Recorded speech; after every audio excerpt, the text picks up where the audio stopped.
તો હવે મોદી કર્ણાટકમાં જે છે સંબોધિત કરી રહ્યા છે, આપણે ત્યાં જશું। सभी लोगों को बहुत बहुत बधाई। मैं बोम्मई जी की और उनकी पूरी टीम को भी बहुत बहुत बधाई देता हूं। जिस प्रकार उत्तर कर्नाटका के विकास के लिए तेजी से काम हो रहा है, वो सराहनीय है। भाइयों और बहनों, भारत की आजादी के 75 वर्ष पूरे हो चुके हैं।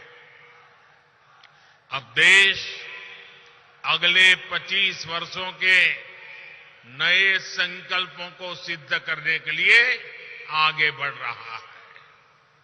ये 25 साल देश के प्रत्येक व्यक्ति के लिए अमृत काल है। प्रत्येक राज्य के लिए अमृत काल है। इस अमृत काल में हमें विकसित भारत का निर्माण करना है। भारत विकसित तब हो सकता है जब देश का हर नागरिक, हर परिवार, हर राज्य इस अभियान से जुड़े। भारत विकसित तब हो सकता है जब खेत में काम करने वाला किसान हो या फिर उद्योगों में काम करने वाला श्रमिक, सभी का जीवन बेहतर हो। भारत विकसित तब हो सकता है जब खेत में फसल भी अच्छी हो और फैक्ट्रियों का भी विस्तार हो। और साथियों, ये तभी संभव है जब हम बीते दशकों के खराब अनुभवों, गलत नीति रणनीति से सीखें, उन्हें फिर से दोहराने से बचें। हमारे सामने यादगीर का उत्तर कर्नाटका का उदाहरण है। इस क्षेत्र का सामर्थ्य किसी से कम नहीं है। इस सामर्थ्य के बावजूद ये क्षेत्र विकास की यात्रा में बहुत पीछे रह गया था। पहले जो सरकारें थी उसने यादगीर सहित अनेक जिलों को पिछड़ा घोषित कर अपनी जिम्मेदारी से हाथ धो दिए थे। इस क्षेत्र के पीछे रहने का कारण क्या है? यहां का पिछड़ापन कैसे दूर होगा? इस पर पहले की सरकारों ने न सोचने के लिए समय निकाला, मेहनत करना तो दूर की बात रही।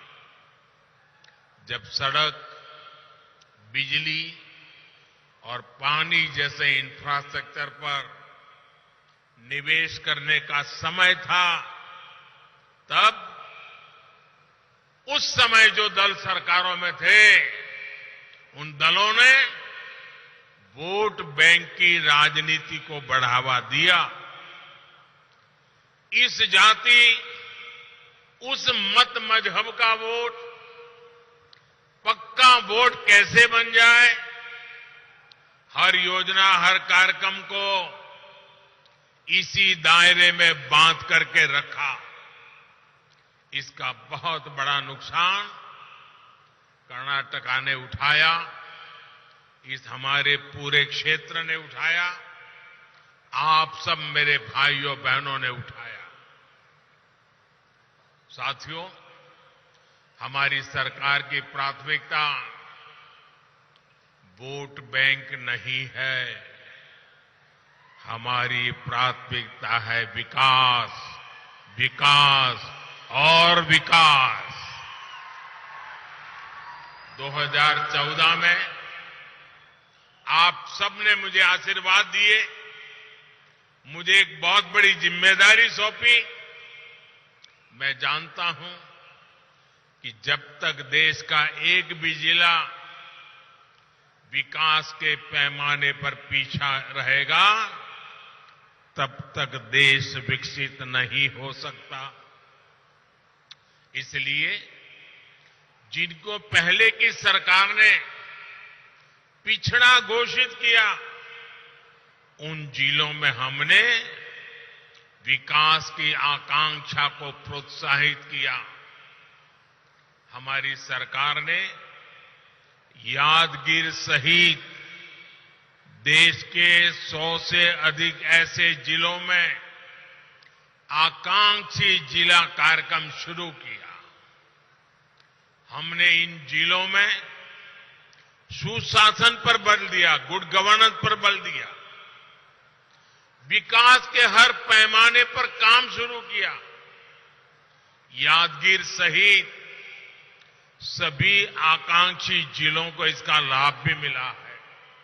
आज देखिए, यादगीर ने बच्चों का 100% टीकाकरण कर दिखाया है। यादगीर जिले में कुपोषित बच्चों की संख्या में बहुत कमी आई है। यहां के 100% गांव सड़कों से जुड़ चुके हैं। ग्राम पंचायतों में डिजिटल सेवाएं देने के लिए कॉमन सर्विस सेंटर है। शिक्षा हो, स्वास्थ्य हो, कनेक्टिविटी हो, हर प्रकार से यादगीर जिले का प्रदर्शन टॉप 10 आकांक्षी जिलों में रहा है। और इसके लिए मैं यादगीर जिले के जनप्रतिनिधियों को, यहां के डिस्ट्रिक्ट एडमिनिस्ट्रेशन की टीम को मेरी तरफ से बहुत बहुत बधाई देता हूं।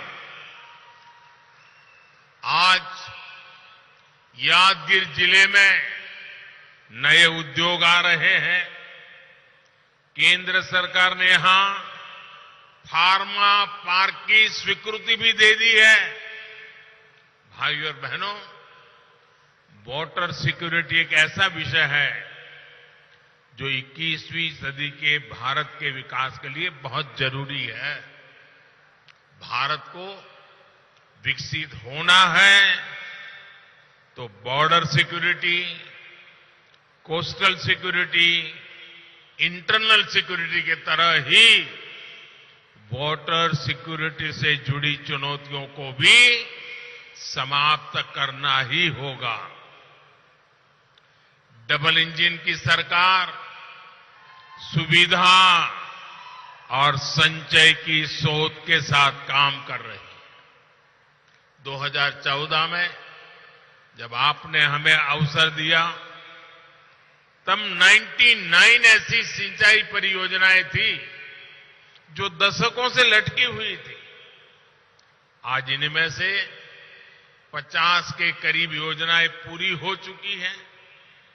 हमने पुरानी योजनाओं पर भी काम किया और जो संसाधन हमारे पास पहले से थे उनके विस्तार पर भी बल दिया।